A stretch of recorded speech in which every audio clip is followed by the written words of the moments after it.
I don't know about you, but I grew up in a world where schooling and culture in general tried to instill certain good teachings into us from early childhood. These teachings, although sometimes sounded simple, often resulted in profound shifts in the outlook one had after internalizing them. Having said that, as I grew up, I realized that hypocrisy runs deep in our world. And to illustrate that for you today, please let me rant a little bit about the subject today. So we were taught not to judge a book by its cover. Now, what does that mean, you ask? Well, if you're not familiar with that expression, all it means is to not be shallow in our judgment of things.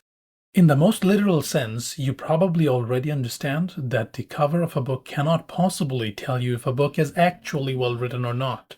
But the idiom goes way beyond the literal. It teaches us that we should probe beyond the surface of things and give everyone and everything a fair trial at showing us their worth. It is entirely possible that something that looks outwardly one way can be rather different on the inside and vice versa. As such, we do not judge a book by its cover. Now that we are all on the same page, let me get started on our hypocrisy. Throughout the academic and schooling years, we are teaching kids that they shouldn't judge a book by its cover. The moment these kids finish their education and wants to transition into real life, what do?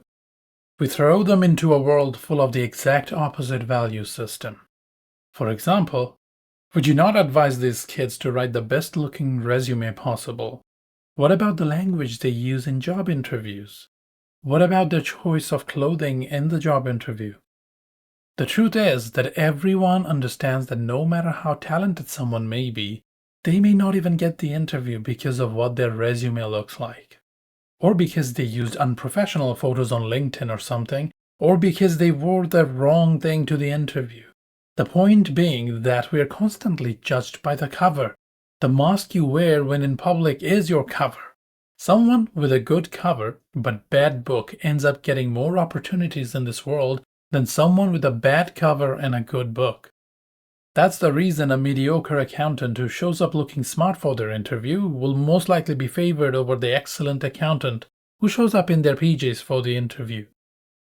Now, if that wasn't enough, the established literature on these issues torpedoes any leftover faith you might have on humanity.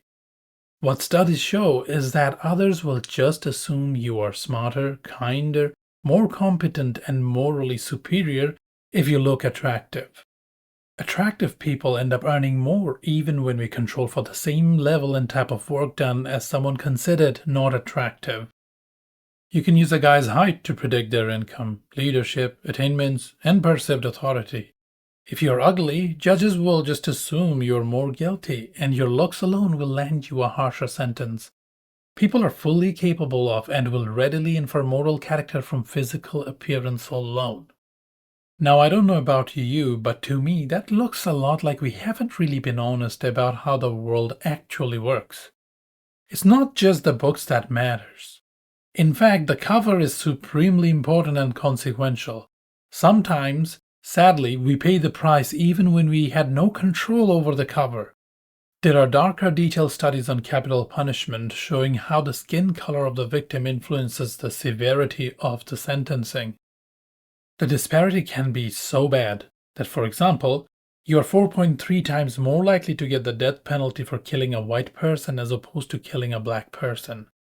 And in recent times, the Georgian findings suggest that execution rate is 17 times greater when the victims were white as opposed to black. Now, I apologize if this was all a bit too negative. I just thought someone had to finally stand up and say something about it. Raising kids with values like not judging books by their covers and then building a sad world like the one we just glimpsed at must require some form of mass delusion. And we can cure this mass delusion by simply talking more about it. And you can help out by commenting on, liking this video, and subscribing to this channel.